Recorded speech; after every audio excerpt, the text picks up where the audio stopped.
Brain stroke విషయానికి వస్తే ఇది వయసు పైబడిన వాళ్ళకి, ముసలి వాళ్ళకి వస్తుందనే ఒక నమ్మకం ఉండేది. బట్ ఈ మధ్య చూస్తా అంటే ఈ 30, 35, 40 సంవత్సరాలకు కూడా బ్రెయిన్ స్ట్రోక్ వచ్చిన కేసులు చూస్తే ఒక రకమైన ఆందోళన కలుగుతుంది. యాక్చువల్గా ఒకటి మాత్రం నిజం, యంగ్ ఏజ్లో స్ట్రోక్స్ అనేది చాలా ప్రమాదకరమైంది, బాధాకరమైంది. కంటిన్యూస్గా వర్క్ చేయటం, మానసిక ఒత్తిడి, టార్గెట్స్, మారుతున్న జీవన శైలిలో మార్పులు, ముఖ్యంగా సాధారణంగా బ్రెయిన్ స్ట్రోక్ సంబంధించి ఏ లక్షణాలు ఉంటాయి? సో దట్ 1 అవర్లో లేదా అట్లీస్ట్ గోల్డెన్ అవర్లో మనం ఆసుపత్రికి తీసుకెళ్లాల్సిన అవసరం అంటే కొంతమందికి సడన్గా లాంటి సిమ్టమ్స్ వచ్చినప్పుడు ఒక్కసారి దెబ్బతిన్న న్యూరాన్స్ మళ్ళీ తిరిగి కోలుకోవడానికి అవకాశం ఉంటుందా? చనిపోయిన న్యూరాన్ బతకదు, కానీ ఇస్కిమిక్ అచేతనావస్థలోకి వెళ్ళిన న్యూరాన్స్ మళ్ళీ రికవర్ అయ్యే అవకాశం ఉంటుంది. ఈ వనకడం అనేది పార్కిన్సన్ అని చెప్పేసి మనం ఎప్పుడు గుర్తించాలి? పార్కిన్సన్ డేంజర్ బెల్స్ ఇవని ఎప్పుడు తెలుస్తాయి? వాటి సంకేతాలు ఏంటి? ఎసెన్షియల్ ట్రెమర్ అనేది ఏదైనా పని చేస్తున్నప్పుడు వస్తుంది, దానికి అంత భయపడాల్సిన అవసరం లేదు. పార్కిన్సనిజం ట్రెమర్ ఏంటంటే కనుక ముఖ్యంగా ఇప్పుడు అందుబాటులో ఉన్న ఆధునిక వైద్యం ఏంటి పార్కిన్సన్కి? పార్కిన్సనిజం జబ్బుకి దేర్ ఇస్ నో క్యూర్. మన చుట్టుపక్కల ఎవరైనా ఫిట్స్తోని కనుక ఇబ్బంది పడుతూ ఉంటే కొంతమంది ఇప్పటికీ స్పూన్లు పెట్టడం, చేతిలో తాళాలు పెట్టడం, కొంతమంది నీళ్లు పోయడం, ఇటువంటి కార్యక్రమాలు చేస్తూ ఉంటారు.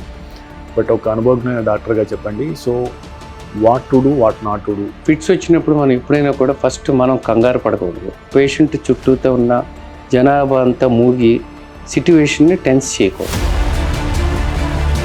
ప్రముఖ క్రికెటర్స్ని చూసాం, ప్రముఖ రాజకీయ నాయకులను చూసాం, ఫిట్స్ ఉన్నా కూడా వాళ్ళ యొక్క ఫీల్డ్లో అద్భుతంగా చేస్తున్నారు. సో అందుకని ఈ కండరాల బలహీనత అనే సమస్య ఇది ఎమర్జెన్సీ కాకముందే, సో ఈ ప్రమాదాన్ని ఎట్లా మనం ఐడెంటిఫై చేయాలి? మైస్థీనియా గ్రేవ్స్ జనరల్గా ఏంటంటే ఇప్పుడు మనం న్యూరాన్ వెళ్ళి మజిల్ని స్టిమ్యులేట్ చేయాలి. అంటే ఉదాహరణకి న్యూరాన్ అయితే కరెంటు వైర్ లాంటిది అయితే కనుక మజిల్ అనేది బల్బ్ లాంటిది. సో ఈ బల్బ్ అనేది ఎలగటానికి మీరు చేసిన స్టడీస్లో ఈ న్యూరోసిస్టీ సర్కోసిస్ అని చెప్పేసి అంటున్నాం కదా, ఈ న్యూరోసిస్టీ సర్కోసిస్ అనేది టేప్ హోమ్ ఇన్ఫెస్టేషన్ మూలాన వస్తుంది. మనకు చాలామంది అపోహ ఏంటంటే పోర్క్ తింటేనే వస్తుంది అని.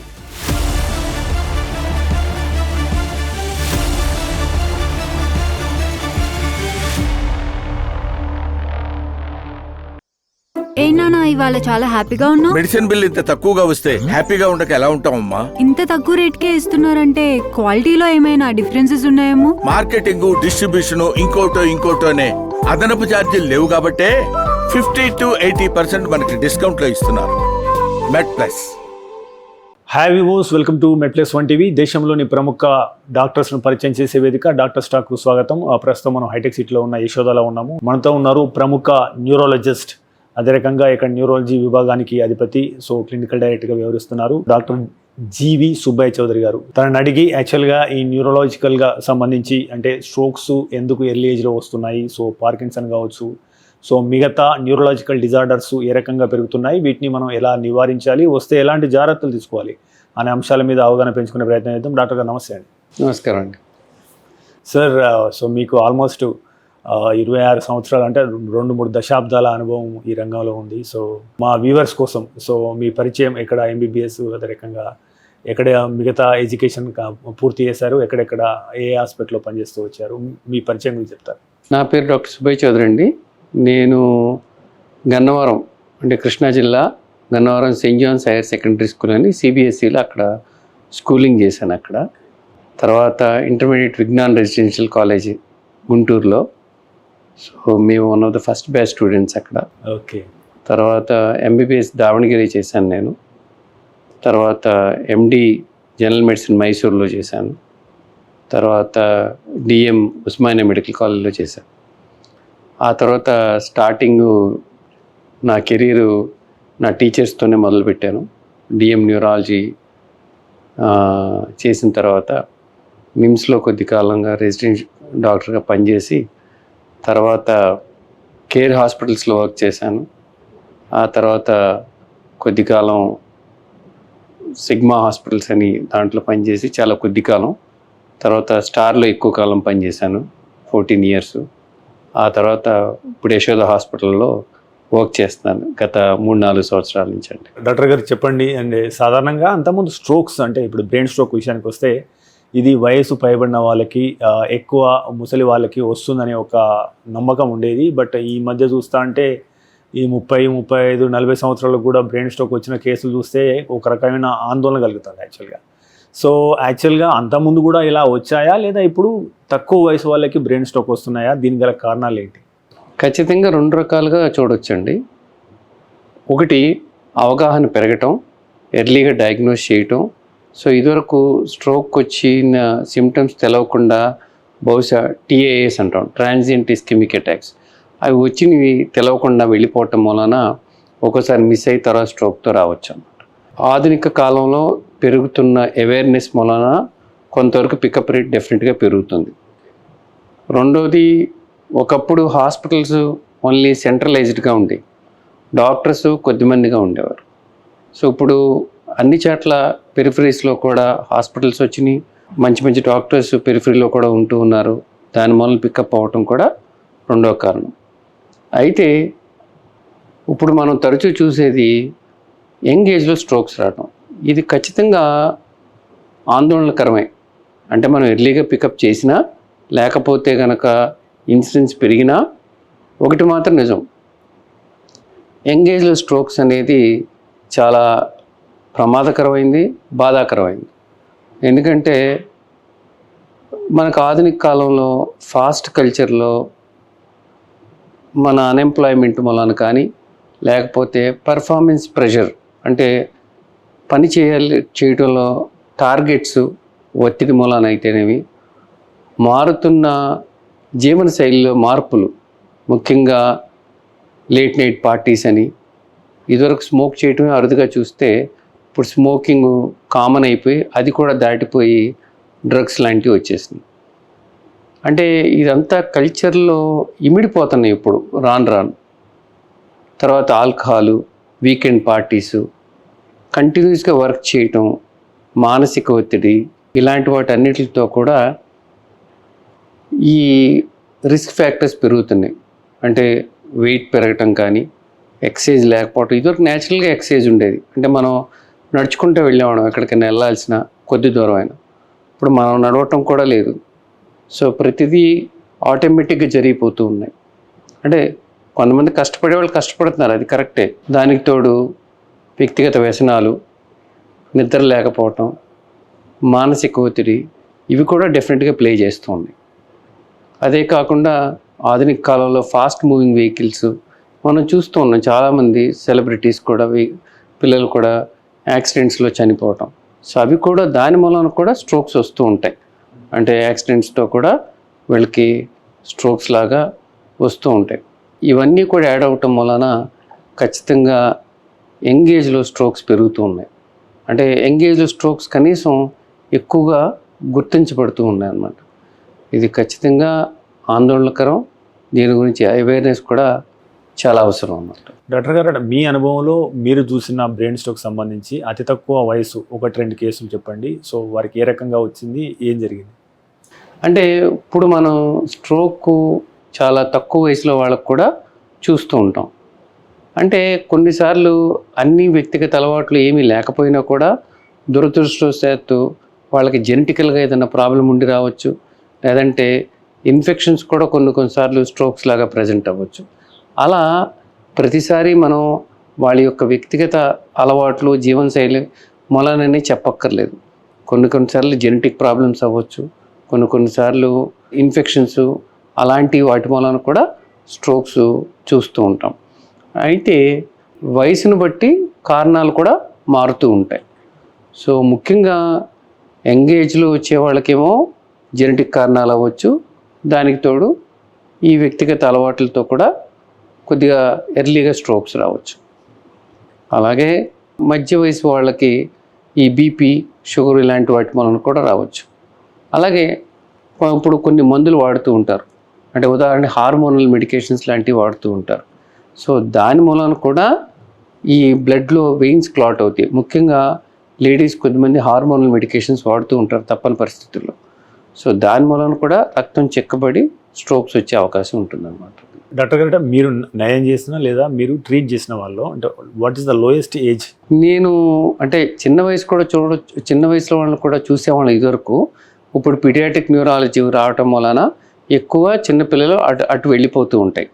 సో యంగ్ ఏజ్ అంటే స్కూల్ పిల్లలు ఇప్పుడు మొన్న మనం ఒక 16-18 ఏళ్ళ పాప ఎగ్జామ్ రాస్తూ మాట అయిపోతే తర్వాత తను రికవర్ అయింది. అంటే వెంటనే రికవర్ అయ్యి ఓపీకి తీసుకొస్తే ఆ పాపకు చూస్తే ఆ ఏజ్లో ఆర్టీరియల్ స్ట్రోక్స్ అంత కామన్ కాదు. అంటే స్ట్రోక్స్లో ఆర్టీరియల్ స్ట్రోక్స్ అని ఉంటే వీనస్ స్ట్రోక్స్ అని ఉంటాయి. ఆర్టీరీస్ అంటే బ్లడ్ సర్క్యులేషన్ తీసుకెళ్ళి, వీనస్ అంటే రిటర్న్ తీసుకొచ్చేది. ఈ బ్రెయిన్లో ఈ వీనస్ స్ట్రోక్స్ కొద్దిగా కామన్గా వస్తూ ఉంటాయి. ఏమైనా హార్మోనల్ మెడికేషన్స్ వాడటం వలన, ఈ ఈస్ట్రోజన్ అలాంటి హార్మోన్స్ వలన, లేకపోతే కనుక వాళ్ళకి బ్లడ్ క్లాటింగ్ సిస్టంలో తేడా ఉండటం వలన రావచ్చు. బహుశా అదే ఉండొచ్చు అని అనుకున్నాం. కానీ ఆశ్చర్యకరంగా ఏంటంటే ఆ అమ్మాయిని వెంటనే స్కాన్కి పంపిస్తే అది ఆర్టీరియల్ స్ట్రోక్. చిన్న వయసులో ఆర్టీరియల్ స్ట్రోక్ ఎందుకు వచ్చింది? సో మనం ఇమీడియట్గా ఆ పేషెంట్ని యాంజియోగ్రామ్ చేసి మెయిన్ వెజల్ బ్లాక్ అంటే ఆ పాపకు మాట రావట్లేదు, యాంజియోగ్రామ్ చేసి మన ఇంటర్వెన్షనల్ రేడియాలజిస్ట్ హెల్ప్ తీసుకొని ఆ థ్రాంబస్ని బయటికి తీస్తే పాప రికవర్ అవ్వగలిగింది. అయితే ఎందుకు వచ్చిందని అన్ని కారణాలు వెతికినా కూడా మనకి ఇన్డెప్త్ ఇన్వెస్టిగేషన్స్ చేసినా కనపడలేదు. కాకపోతే 3 సార్లు యాంజియోగ్రామ్ చేసినా 3 సార్లు బ్లాక్ అయితే చివరికి డెస్పరేట్ అటెంప్ట్లో స్టెరాయిడ్ ఇచ్చి, అంటే మనం చేసే ఇంటర్వెన్షన్తో పాటు స్టెరాయిడ్ కూడా ఇవ్వటం వలన ఆ పాప అంటే మళ్ళీ ఆ వెజల్ అక్రూడ్ అవ్వలేదు. అంటే వెజల్ బ్లాక్ అవుతుంది, వీక్నెస్ వస్తుంది, మాట రావట్లేదు. అలా స్టెరాయిడ్ ఇవ్వాలి అని ఏం రాసి లేదు, కానీ ఏదో ఒకటి చేయాలన్న ఉద్దేశంతో స్టెరాయిడ్ కూడా ఇవ్వటం వలన తర్వాత మళ్ళీ బ్లాక్ అవ్వాల. అంటే బ్లడ్ థిన్నర్స్ వాడాము, తర్వాత తను మామూలుగా రికవర్ అయింది. అయితే 3 రోజుల పాటు 3 సార్లు చేసినా కూడా ఎక్కడా కూడా పాపకు పర్మనెంట్ డెఫిసిట్ రాలా. అంటే దాంట్లో మనం కొద్దిగా అగ్రెసివ్గా చేయటం వలన, అన్నిటికంటే ముఖ్యంగా మెచ్చుకోదగ్గది పేషెంట్స్ వాళ్ళ యొక్క నమ్మకం. అది లేకపోతే మనం ఏం చేయలేం. మీ ఇంట్లో వాళ్ళకి ఎలా చేస్తారో అలా చేయండి సార్ అని అంటే అది మనకు కూడా చాలా బాధాకరంగా ఉంటుంది. చిన్న వయసులో మాట పడిపోతే కష్టం కదా అని. సో అది బియాండ్ ద లైన్ దాటి ఏదో ఒకటి చేయాలనే ఉద్దేశంతో స్టెరాయిడ్ కూడా మెథైల్పెండిస్లో ఇచ్చి అలా రికవర్ చేసాం. అయితే ఇలా చేసిన ఉందా అంటే ఆశ్చర్యకరంగా చూస్తే ఒక ట్రైలు ఈ థ్రాంబెక్టమీతో పాటు ఈ స్టెరాయిడ్ కూడా ఇచ్చి ట్రయల్ చేసింది, దానివల్ల ఫలితం లేదని ఆపేశారు ట్రయల్. అంటే కొన్నిసార్లు మనం చదువుకున్నదే కాకుండా బియాండ్ వెళ్ళి చేస్తూ ఉంటాం ఒక్కోసారి. అది ముఖ్యంగా ఆ క్రెడిట్ అంతా మనకంటే కూడా పేషెంట్స్ వాళ్ళ నమ్మకం మన చేయటానికి పురుగొల్పింది. అట్ ద సేమ్ టైం మనం చేయగలిగాము. ఆ పాప వస్తూ ఉంటుంది హాస్పిటల్కి, చాలా తృప్తికరంగా ఉంటుంది. లైఫ్లో కొన్ని కేసులు చేసినప్పుడు అనిపిస్తుంది ఇక చాలేమో రిటైర్ అయిపోవచ్చేమో అనిపిస్తూ ఉంటుంది, ముఖ్యంగా అలాంటి కేసులు కొన్ని చూస్తే. సో డాక్టర్ గారు, మనం కొద్దిగా అవగాహన పెంచే ప్రయత్నం చేద్దాం. ఎందుకంటే సాధారణంగా ఇప్పుడు స్ట్రోక్ వచ్చినప్పుడు లక్షణాలు ఎలా ఉంటాయి, సో దట్ మనం గోల్డెన్ అవర్లో హాస్పిటల్ తీసుకెళ్ళాలి. సో ఈ లక్ష్యంతో యాక్చువల్గా మనం లక్షణాలు కొన్నిసార్లు మీరు అన్నారు ఇప్పుడు, సో ఇట్లా స్టేర్గా ఉండడం కానీ, ఇప్పుడు ప్రతిసారి మాట తడబడము లేదా మూతి వంకర పోవడము, కింద పడిపోవడము, ఇలాంటి సంకేతాలు కాకుండా సాధారణంగా బ్రెయిన్ స్ట్రోక్కి సంబంధించి అంటే మెజారిటీగా ఏ లక్షణాలు ఉంటాయి, సో దట్ 1 అవర్లో లేదా అట్లీస్ట్ గోల్డెన్ అవర్లో మనం ఆసుపత్రికి తీసుకెళ్లాల్సిన అవసరం ఉంటుంది? అంటే కొంతమందికి సడన్గా మాట ముద్దుగా రావటం, మూతి పక్క తిరగటం, లేకపోతే చేతులు వీక్నెస్ లాగా రావటం, లేకపోతే కాలు చేయి వీక్నెస్ లాగా రావటం, లేకపోతే రెండుగా కనపడటం, నడవటం, తోలటం లాంటి సిమ్టమ్స్ వచ్చినప్పుడు తప్పకుండా వీళ్ళు డాక్టర్ని సంప్రదించాలి. లేకపోతే కొద్దిమందికి చాలా ఫాస్ట్గా సడన్గా తలనొప్పి వస్తే అక్కడ రక్త ప్రసరణ అధికంగా జరిగి, అంటే అది హెమరేజిక్ స్ట్రోక్ అంటారు. అలాంటి వాటిల్లో కూడా తప్పకుండా డాక్టర్ దగ్గరికి తీసుకువెళ్ళాలి ఫాస్ట్గా. ముఖ్యంగా కొన్నిసార్లు మనం అలాంటి సిమ్టమ్స్ వచ్చినప్పుడు అనుమానం వచ్చి తొందరగా డాక్టర్ దగ్గరికి వెళ్ళటం, కొద్దిగా ఇన్వెస్టిగేషన్ ఎక్కువ చేసినా తప్పు లేదు, కానీ దాన్ని మనం స్ట్రోక్ కాదులే అనే డినైల్లో ఉన్నా, అంటే అది కాదులే అని అనుకున్నా, లేకపోతే ఎక్కువ ఇన్వెస్టిగేట్ చేయడం ఎందుకని అనుకున్నా కూడా ఒక్కోసారి అది దీర్ఘకాలిక సమస్యలకు దారితీసే అవకాశం ఉంటుంది. అంత చిన్న వయసులో ఉన్న పాపకి స్ట్రోక్ ఎందుకు రావాలి జనరల్గా? సో అందుకని మనం ఏం చేయాలంటే కనుక అన్నిటికంటే ఇంపార్టెంట్ ఇన్వెస్టిగేషన్ నమ్మటం కంటే కూడా డాక్టర్ ప్రశాంతంగా చూడాలి, టైం స్పెండ్ చేయాలి. అలాగే అంటే టైం స్పెండ్ చేయటం అంటే గంటలు కాదు, ఫోకస్ చేసిన ఆ కొద్దిసేపు అయినా సరే జాగ్రత్తగా సిమ్టమ్స్ అనుభవజ్ఞులకు తొందరగానే అర్థమైపోతుంది. సో అర్థమైనప్పుడు అది 5 నిమిషాలు చూసారా, అరగంట చూసారా అనే దానికంటే కూడా మనకు అర్థమైపోయినప్పుడు లేట్ చేయకుండా తొందరగా స్కాన్ చేయించుకుంటే, ఎందుకంటే ప్రతి సెకండు కొన్ని మిలియన్స్ ఆఫ్ న్యూరాన్స్ డ్యామేజ్ అయ్యే అవకాశం ఉంటుంది. కాబట్టి మనం తొందరగా ఇన్వెస్టిగేట్ చేయించుకుంటే కనీసం మనకి రేపు మనం ట్రీట్మెంట్ తీసుకున్న తర్వాత కొన్ని అచేతనావస్థలో ఉంటాయి కొన్ని న్యూరాన్స్, అంటే అటు ఆ న్యూరాన్ చనిపోకుండా లేకపోతే కంప్లీట్ యాక్టివ్గా లేకపోయినా అచేతనావస్థలో ఉన్న న్యూరాన్స్ కూడా అవి రికవర్ అయ్యే అవకాశం తొందరగా ఉంటుంది తర్వాత. సో అందుకని ఇప్పుడు మనం అందుకని గోల్డెన్ పీరియడ్ అని, టైమ్ ఈజ్ బ్రెయిన్ అని ఇలాంటివన్నీ వచ్చినాయి. అది ఒక్క బ్రెయిన్కే కాదు, ఆర్ట్కైనా సరే. కాకపోతే బ్రెయిన్లో ఉన్న డెఫిసిట్ తొందరగా తెలుస్తుంది. అందుకని ఇప్పుడైనా సరే మనం లేట్ చేయకుండా తొందరగా రీచ్ అయితే ప్రాపర్ అన్ని ఫెసిలిటీస్ ఉన్న హాస్పిటల్కి చాలా మంచిది. కనీసం దగ్గరలో ఉన్న హాస్పిటల్ కన్నా వెళ్ళాలి మనం. సో డాక్టర్ గారు, అంటే ఒక్కసారి దెబ్బతిన్న న్యూరాన్స్ మళ్ళీ తిరిగి కోలుకోవడానికి అవకాశం ఉంటుందా? అంటే కొంతమంది సాధారణంగా పెరాలసిస్ వచ్చిన తర్వాత కొంత కాలానికి కోలుకుంటారు యాక్చువల్గా.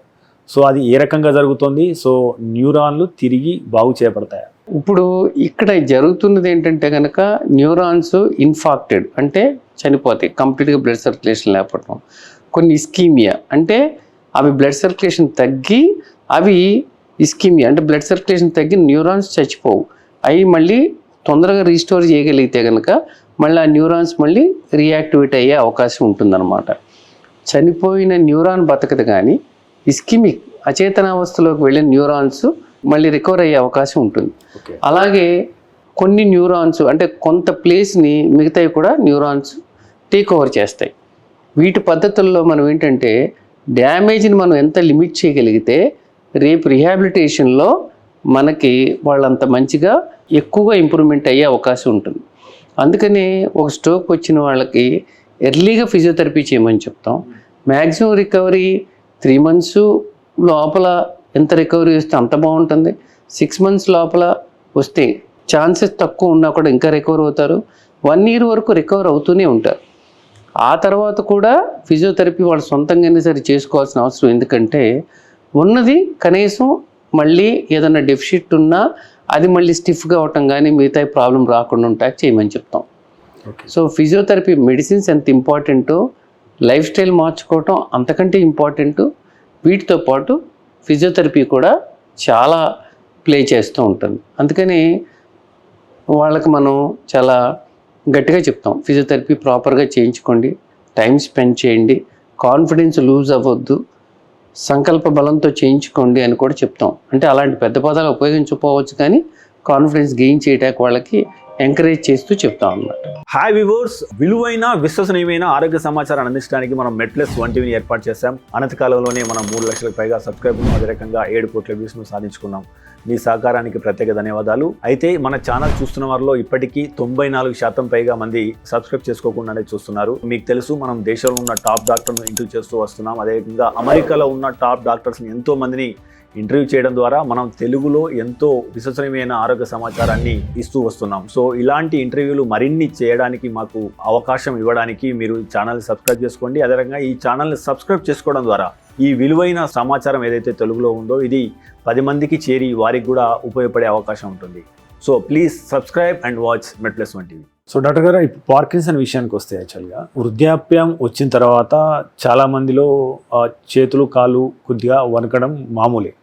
అయితే ఈ వణకడం అనేది పార్కిన్సన్ అని చెప్పేసి మనం ఎప్పుడు గుర్తించాలి? పార్కిన్సన్ డేంజర్ బెల్స్ ఇవన్నీ ఎప్పుడు తెలుస్తాయి? వాటి సంకేతాలు ఏంటి? చాలా మందికి ఇప్పుడు మనం చూస్తే చేతులు వణకటం చూస్తే పెద్ద వయసులో ఉన్న వాళ్ళకి అది సాధారణంగా వయసు రీత్యా అనుకుంటాం.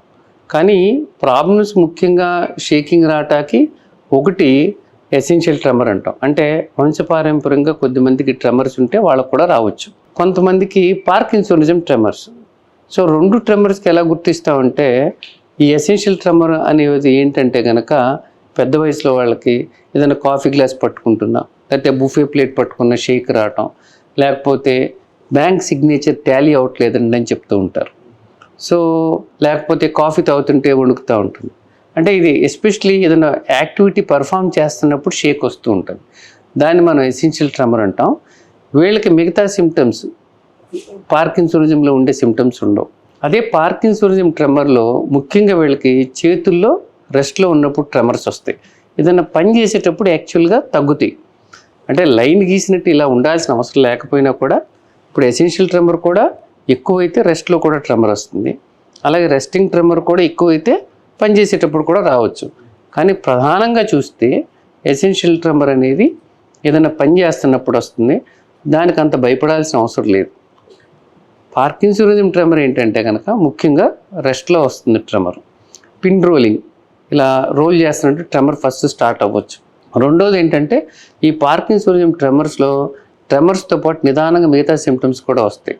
అంటే వీళ్ళకి అంటే స్లో అవటం, తర్వాత అంటే ఫేస్ కొద్దిగా మాస్క్ ఫేస్ లాగా, అంటే భావాలు పలకవు వాళ్ళ ఫేస్లో.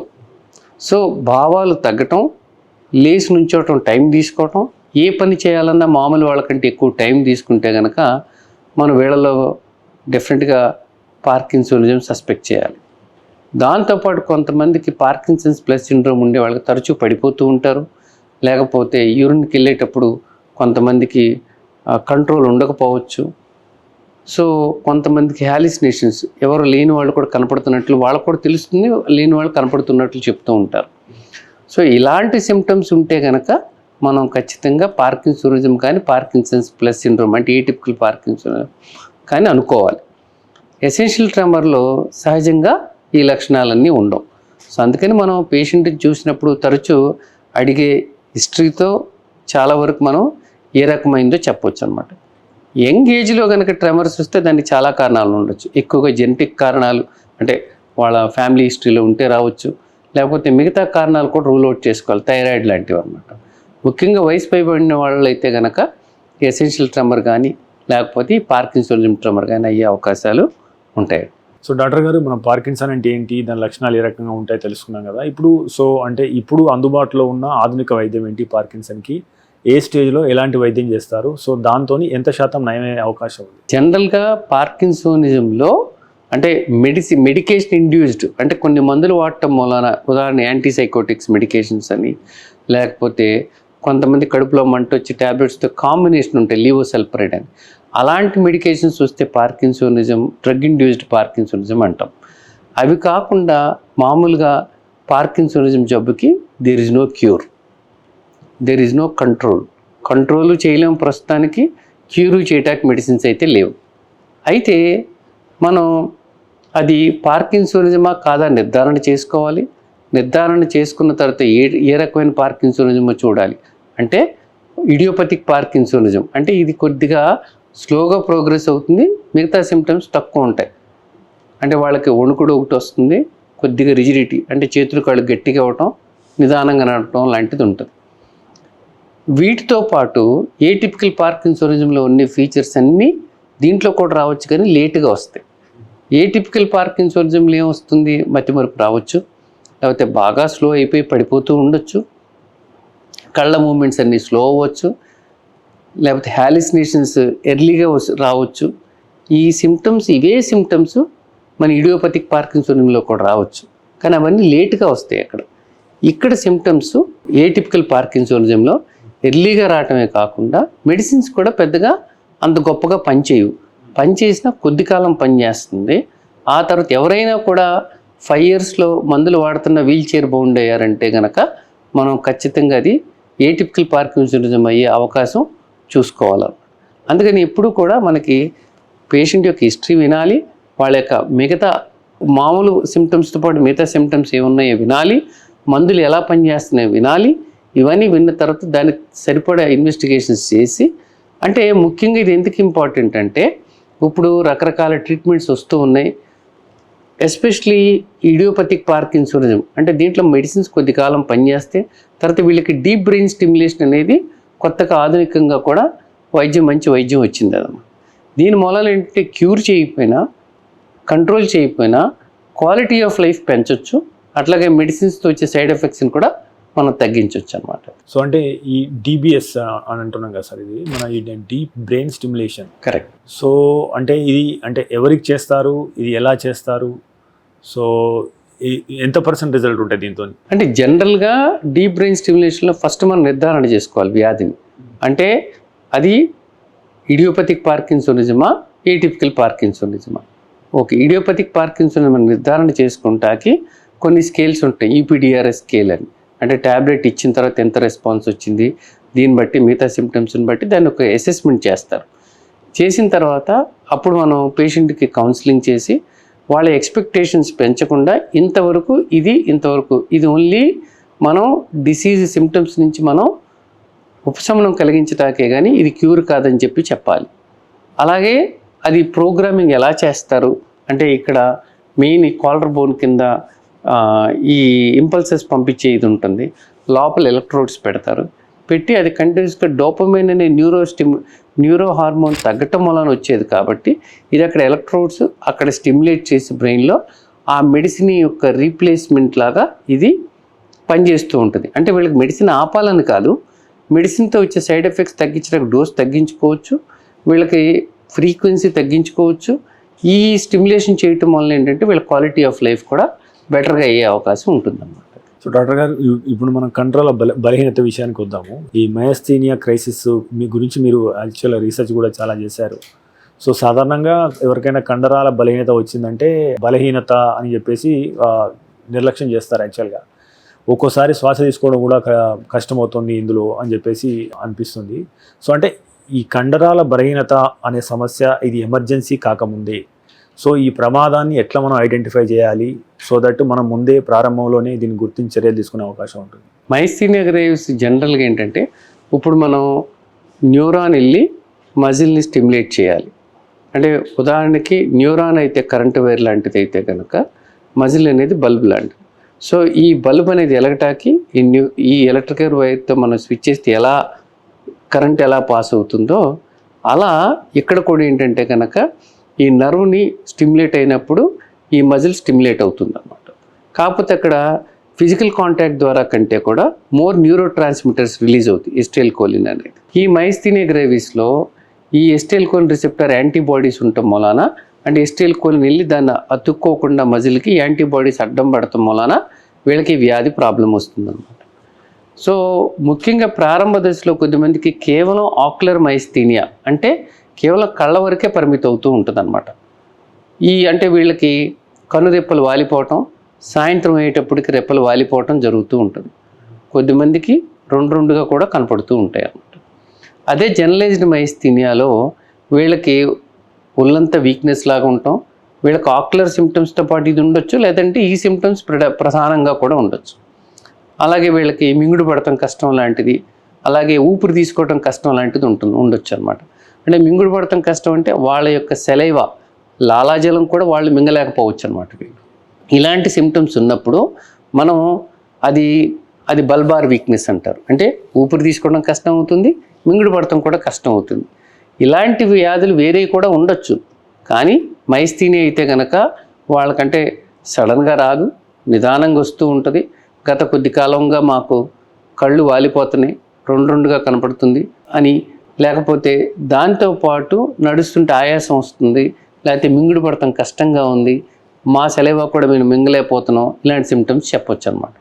సో ఎవరికైనా సరే అది మైస్థీనియానా లేకపోతే మైస్థీనియా అని అనుకుని వేరే జబ్బు అని చూసుకోవటాకైనా సరే మనం ఎప్పుడూ కూడా ఈ సిమ్టమ్స్ వచ్చిన వాళ్ళని అలక్ష్యం చేయకుండా మనం క్లియర్ కట్గా హిస్టరీ తీసుకొని వాళ్ళకి ఏ స్టేజ్లో ఉందో నిర్ధారణ చేసుకుని దానికి తగ్గ వైద్యం అందించాలి. అంటే ఉదాహరణకు ఆక్యులర్ మైస్థీనియా అయితే కనుక మనం అంత ప్రమాదకరమైనది కాకపోయినా కూడా వీళ్ళల్లో 2 సంవత్సరాలలో సుమారుగా 50% మంది జనరలైజ్డ్ మైస్థీనియాకి వెళ్తారు.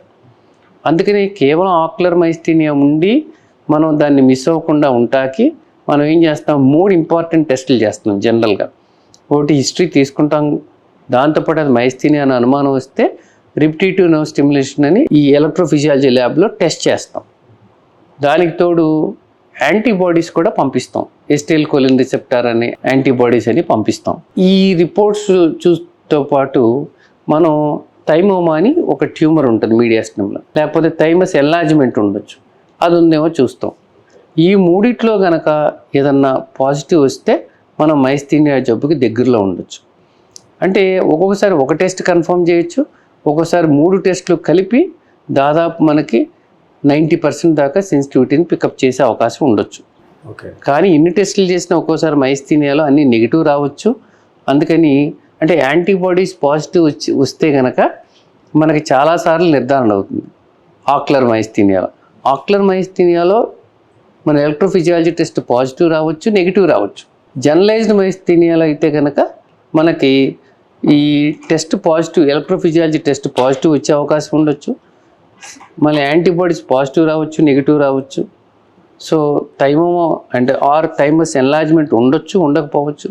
అందుకని అన్ని ఫ్యాక్టర్స్ని తీసుకొని పేషెంట్ యొక్క హిస్టరీని బట్టి మనం ట్రీట్ చేయాల్సిన అవసరం ఉంటుంది. ఈ కంట్రోల్ బలహీనతకి అంటే చికిత్స ఎన్ని రకాలుగా ఉంటుంది, సో ఎలా చేస్తారు, ఎంతకాలం పడుతుంది, కొద్దిగా అవగాహన కల్పిస్తారు. మనం ముఖ్యంగా చూడాల్సింది ఏంటంటే కనుక ఫస్ట్ అదొక ఆటో ఇమ్యూన్ డిసీజ్.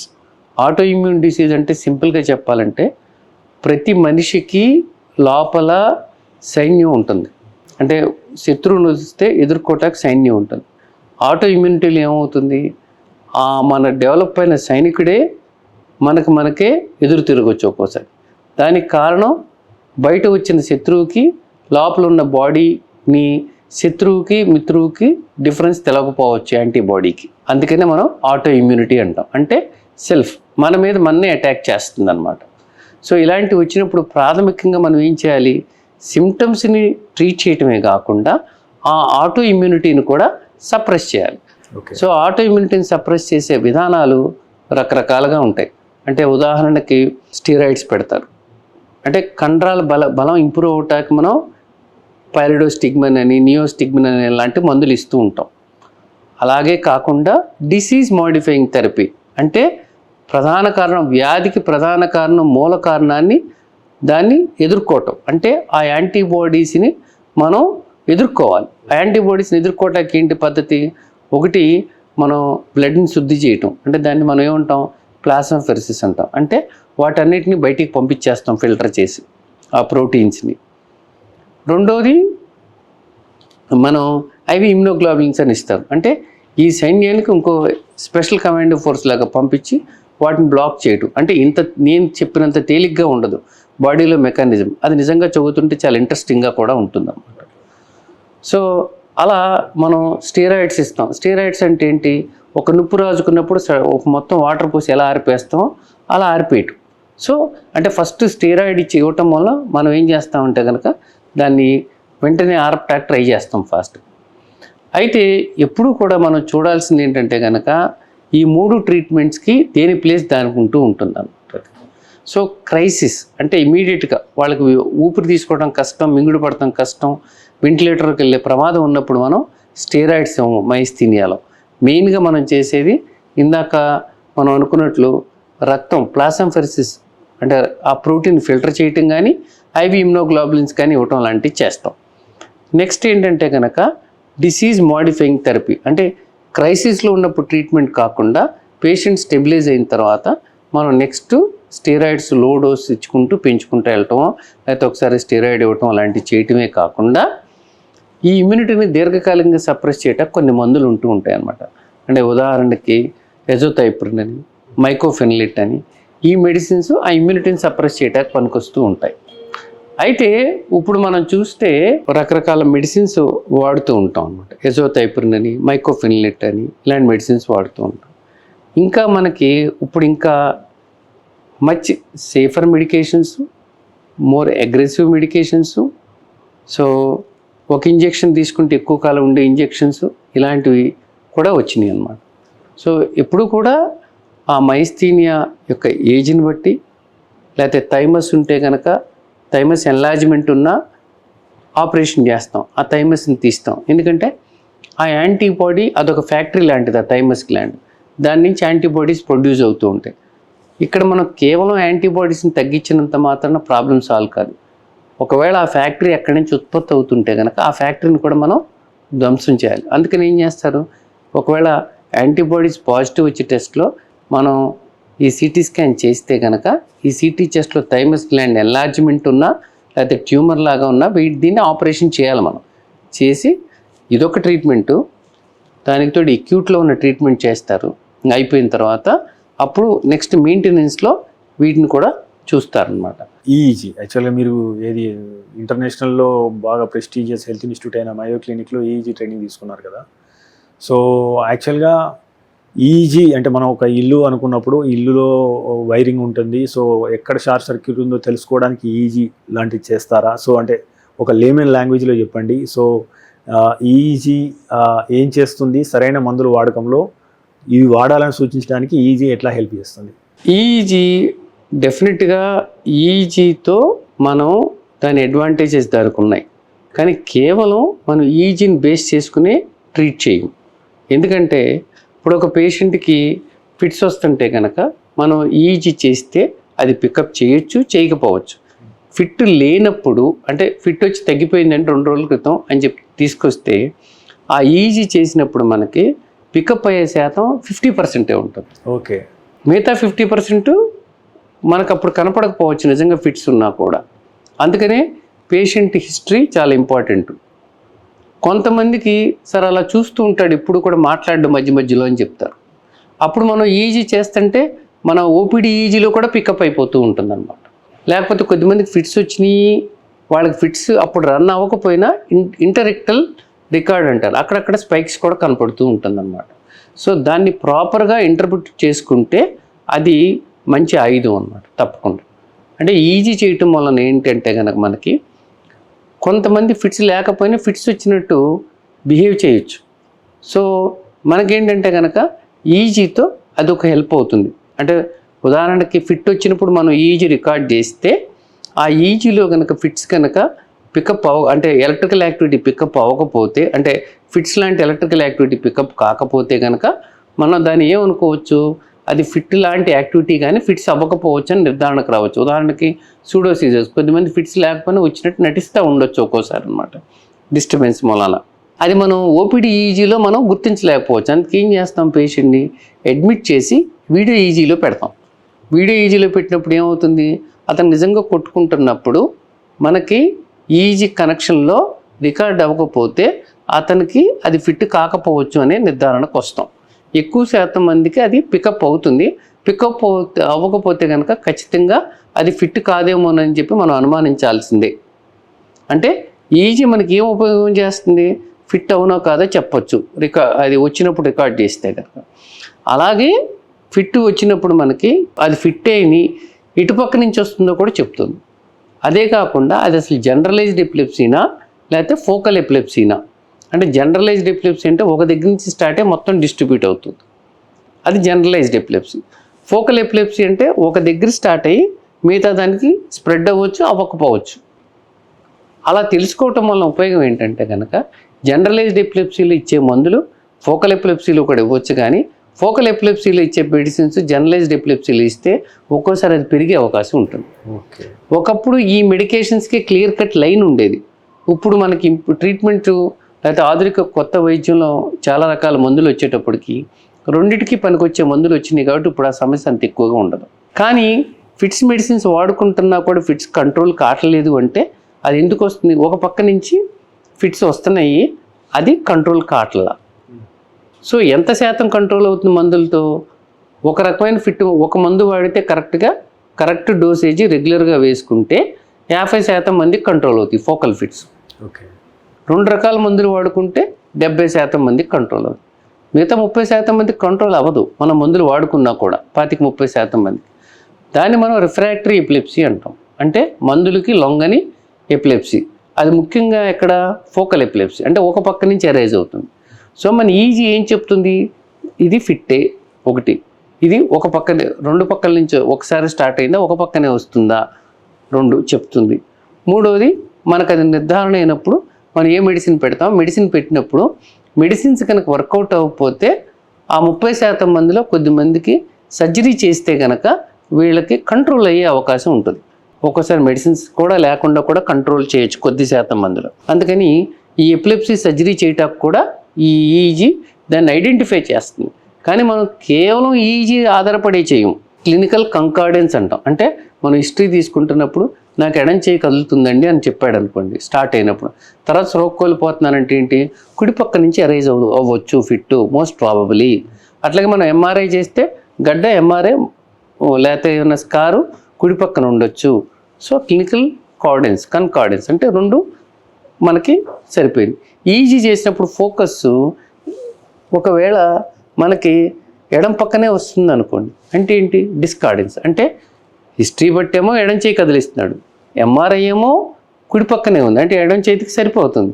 కానీ ఈజీ ఫోకస్ ఇటు చూపిస్తుంది ఏంటి అని మనం వీడియో ఈజీని జాగ్రత్తగా చూసుకుని, ఓ కాదు మనం కరెక్ట్గా దాన్ని అక్కడి నుంచి కాదు, అది అప్పటికే స్ప్రెడ్ అయ్యి ఇక్కడి నుంచి ఎక్కువ కనపడుతుందా. సో ఇది చాలా సున్నితమైన ఇన్వెస్టిగేషను, జాగ్రత్తగా ఇంటర్ప్రిట్ చేయాలి. దానికి తగ్గ మనం డెసిషన్ తీసుకోవటానికి పనికొస్తుంది అనమాట. ఓకే, అంటే ఫస్ట్ ఫిట్టా కాదా పనికొస్తుంది, జనరలైజ్డ్గా ఫోకల్లో పనికొస్తుంది, ఫోకల్లో ఇటుపక్క నుంచి వస్తుందో పనికొస్తుంది. సో దానికి తగ్గట్టు మన మెడిసిన్స్ కూడా ఏమన్నా వాడుతూనే మార్చుకోవడం కూడా పనికొస్తూ ఉంటుంది. ఒక్కోసారి ఫిట్స్ వచ్చేవాళ్ళకి కూడా మధ్య మధ్యలో ఫిట్ అనుకుని రావచ్చు, అది ఫిట్ కాదని కూడా మనం తెలియజెప్పడానికి వాళ్ళకి కూడా ఎడ్యుకేట్ చేయడానికి కూడా పనికొస్తుంది. ఓకే, డాక్టర్ గారు మీరు చేసిన స్టడీస్లో ఈ న్యూరోసిస్టీ సర్కోసిస్ అని చెప్పేసి అంటున్నాం కదా, సో దీని గురించి వివరించండి. ఇది కొద్దిగా క్రిటికల్ టాపిక్. సో సాధారణంగా అంటే లేమన్ లాంగ్వేజ్లో చెప్పాలంటే ఒక చిన్న పురుగు కడుపులో నుంచి మెదడులోకి వెళ్ళి షార్ట్ సర్క్యూట్కి కారణమవుతుంది అన్నట్టు అనిపిస్తుంది యాక్చువల్గా. దీన్ని లేమన్ లాంగ్వేజ్లో చెప్పండి. అంటే మనం అన్హైజీనిక్ ఫుడ్లో ఉన్న కడుపులో ఉన్న కిచెన్లో ఉన్న పురుగు అది నెమ్మదిగా మాస్టర్ బెడ్రూమ్ అయినాక మెదడులోకి వెళ్ళి అసలు ఎట్లా దాడి చేస్తుంది, ఏం జరుగుతుంది యాక్చువల్గా, దీన్ని ఒక లేమన్ లాంగ్వేజ్లో అర్థమయ్యేటట్టు చెప్పండి. సో యాక్చువల్గా చెప్పాలంటే కనుక ఈ న్యూరోసిస్టీ సర్కోసిస్ అనేది టేప్ వర్మ్ ఇన్ఫెస్టేషన్ మూలాన వస్తుంది. మనకు చాలామంది అపోహ ఏంటంటే పోర్క్ తింటేనే వస్తుంది అనేది, ముఖ్యంగా అది కాదు. సో పోర్క్ తింటే వచ్చేది ఏంటి, టేప్ వర్మ్ కనుక మన కడుపులోకి వెళ్తే అది అక్కడ ఉండి అది కొన్ని ఎగ్స్ పెట్టి అది కొంచెం రిలీజ్ చేయొచ్చు. అది కాదు అసలు. అన్నిటికంటే మోస్ట్ ఇంపార్టెంట్ ఏంటంటే కనుక మనం సాధారణంగా ఇప్పుడు సాలడ్స్ తింటాం, ఆకుకూరలు పచ్చికూరగాయలు తింటారు.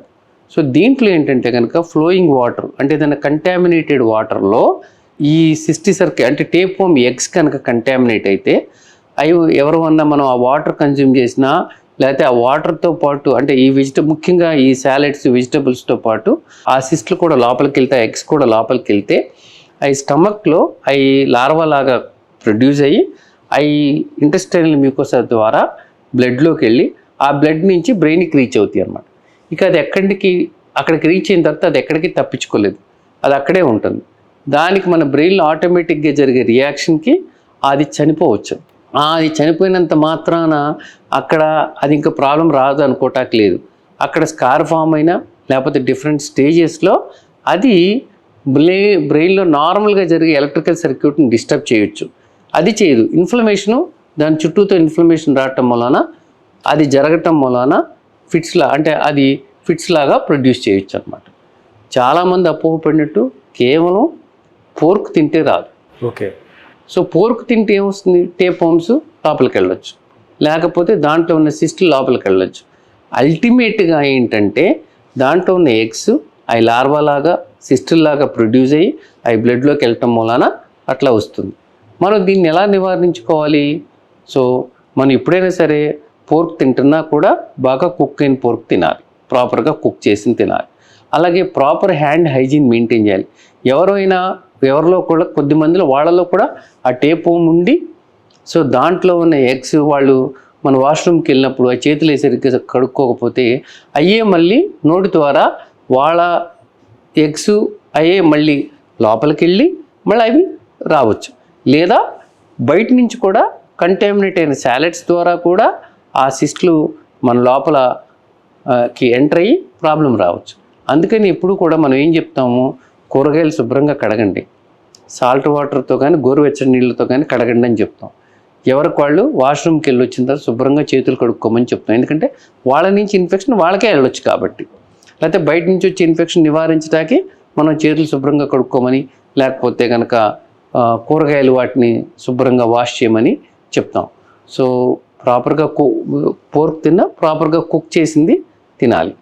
ఇలా ఈ జాగ్రత్తలు తీసుకుంటే కనుక న్యూరోసిస్టిక్ సర్కిసిస్ నుంచి బారి నుంచి తప్పించుకోవచ్చు అన్నమాట. సో డాక్టర్ గారు, మీరు ఇంకో పేపర్ రాసింది, ఇప్పుడు సాధారణంగా ఫిట్స్ వచ్చిన వాళ్ళకి డాక్టర్ కొన్ని మందులు రాస్తాడు, దాన్ని వాడతారు. ఆ తర్వాత చేంజ్ చేయాల్సిన అవసరం ఉన్నా కానీ వాళ్ళకు డాక్టర్ అందుబాటులో లేకనా, లేకపోతే అఫోర్డబిలిటీ లేకనా, లేకపోతే అజ్ఞానం వలన వాళ్ళు డాక్టర్ని కన్సల్ట్ చేయక, సో అవే మందులు తిరిగి తిరిగి తిరిగి ఎక్కువ కాలం వాడితే ఒకవేళ, సో అంటే ఈ కెమికల్స్ మెదడు మీద ఎలాంటి ప్రభావాన్ని చూపుతాయి, సో ఇది ఎంత డేంజర్, సో దీని గురించి కొద్దిగా అవగాహన కల్పించారు. ప్రతి మెడిసిన్ మనం గుర్తుపెట్టుకోవాల్సింది అంటే దాని పరిమితులు దానికి ఉంటాయి. ఈ మెడిసిన్స్ అది సైడ్ ఎఫెక్ట్స్ కాజ్ చేయొచ్చు, ఏ మెడిసిన్ అయినా సరే. అయితే కొద్దిమందికి ఇమీడియట్గా సైడ్ ఎఫెక్ట్స్ కాజ్ చేయొచ్చు, కొద్దిమందికి దీర్ఘకాలికంగా వాడటం వలన కాజ్ చేయొచ్చు. ఇమీడియట్గా సైడ్ ఎఫెక్ట్స్ కనపడిన వాళ్ళు సాధారణంగా కంట్రోల్ అయినాయి కదా అని చెప్పి కంటిన్యూస్గా వాడుకుంటూ ఉండొచ్చు. అంటే అందరికీ కాకపోయినా కొద్దిమందికి కొన్ని ప్రాబ్లమ్స్ బయటపడవచ్చు. అంటే చాలామందికి రకరకాల మెడిసిన్స్ ఉంటాయి. ఇప్పుడు ఉదాహరణకి ఒక్కొక్కటి తీసుకుంటే కామన్గా డైఫెనైల్ హైడ్యాంటైన్ అంటే మార్కెట్లో కామన్గా ఎప్టైన్ అని అట్లా దొరుకుతుంటాయి. ఇప్పుడు ఆ మెడికేషన్స్ వాడటం కొద్దిగా తగ్గింది, కానీ అది చాలా కాలం వాడితే దాని మూలన చిగుళ్ళు, జింజువల్ హైపర్ప్లేషియా అంటారు, అట్లాగే పళ్ళ మీద, తర్వాత బోన్స్ మీద ఎఫెక్ట్ పడే అవకాశం ఉంటుంది. తర్వాత కార్బజపీన్ ఆర్ ఆక్సికార్బజపీన్ అలాంటి మెడిసిన్స్ వలన సోడియం లెవెల్స్ తగ్గే అవకాశం ఉంటుంది. ఇమీడియట్గా వాడిన వాళ్ళలో కొద్దిమందికి ర్యాష్ రావచ్చు అన్నమాట. అట్లాగే ఫినోబాబిటోన్ అంటే గార్డినల్ అని కామన్గా దొరుకుతూ ఉంటుంది.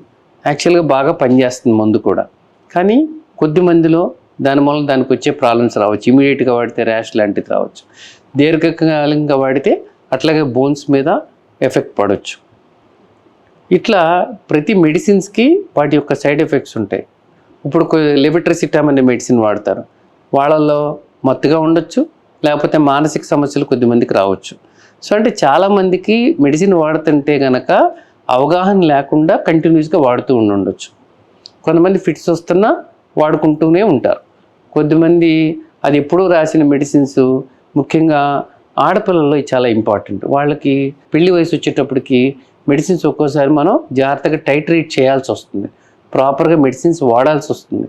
నెంబర్ ఆఫ్ మెడిసిన్స్ ఎక్కువైనా, మెడిసిన్ డోస్ ఎక్కువ ఉన్నా, లేకపోతే మెడిసిన్ డోస్ తక్కువ ఉన్నా వీటితో ప్రాబ్లమ్స్ వచ్చే అవకాశం ఉంటుంది. ఎందుకంటే బిడ్డ మీద పడే ప్రమాదం ఉంటుంది. అందుకని ఏం చేస్తాం, మన ఇండియాలో తొందరగా పెళ్ళిళ్ళు చేస్తారు కాబట్టి వయసుకు వచ్చిన దానికంటే ముందు నుంచే కౌన్సిలింగ్ చేసి ఫోలిక్ యాసిడ్ ట్యాబ్లెట్స్ లాంటివి పెట్టేవాళ్ళం. ఇప్పుడు కొద్దిగా తగ్గించాం, ఎందుకంటే మన వాళ్ళలో కూడా అవగాహన పెరిగింది కాబట్టి. కానీ చాలా అవసరం. ఎప్పుడు కూడా ఫిట్స్ కంట్రోల్లో ఉండేవాళ్ళు ప్రతి నెల రావాలని లేదు, కానీ కంట్రోల్ లేకపోతే తప్పకుండా డాక్టర్ని చూపించాలి. అట్లాగే వాళ్ళకు ముఖ్యంగా ఈ డ్రైవింగ్ చేయటం గురించి వాళ్ళకి అవగాహన కల్పించాలి. అంటే దేశాన్ని బట్టి ఈ యొక్క లైసెన్సింగ్ విధానం కూడా ఉంటుంది. కొన్ని కంట్రీస్లో 6 months వరకు ఫిట్ రాకూడదు, కొన్ని కంట్రీస్లో 1 year వరకు రాకూడదు. అట్లాగే స్విమ్మింగ్ చేయటం, ఇలాంటివి పబ్లిక్ ట్రాన్స్పోర్ట్ నడపటం, ఇలాంటివన్నీ కూడా పరిమితులు ఉంటాయి ఫిట్స్ ఉన్న వాళ్ళకి, మందులు వాడుకునే వాళ్ళకి. ఇందాక మనం అనుకున్నట్లు ప్రెగ్నెన్సీలో వచ్చినప్పుడు కూడా వీళ్ళకి మెడిసిన్స్ జాగ్రత్తగా, అంటే పెళ్లి వయసు వచ్చిన తర్వాత ప్రెగ్నెన్సీ రాకముందే ప్రాపర్గా మెడిసిన్స్ అవి అడ్జస్ట్ చేసుకోవాలి. కొన్ని మెడిసిన్స్ అసలు ప్రెగ్నెన్సీ టైంలో వాడకూడదు, దానికి రీప్లేస్మెంట్ మెడిసిన్స్ వాడుకోవాల్సి రావచ్చు. ఇలా మనం మొదటి నుంచి కూడా పేషెంట్కి అవగాహన కల్పిస్తూ దాని యొక్క ట్రీట్మెంట్ ఇస్తూ ఉండాలి.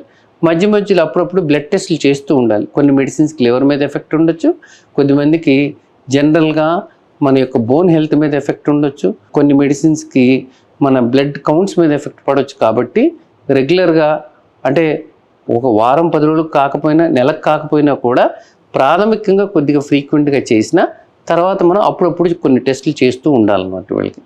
అలాగే వెయిట్ గెయిన్ అవుతూ ఉంటారు, కొంతమంది ఎక్కువ నిద్రపోతూ ఉంటారు, వాళ్ళకి కొంతమందికి మెడిసిన్స్ వల్ల మానసిక సమస్యలు వస్తూ ఉంటాయి.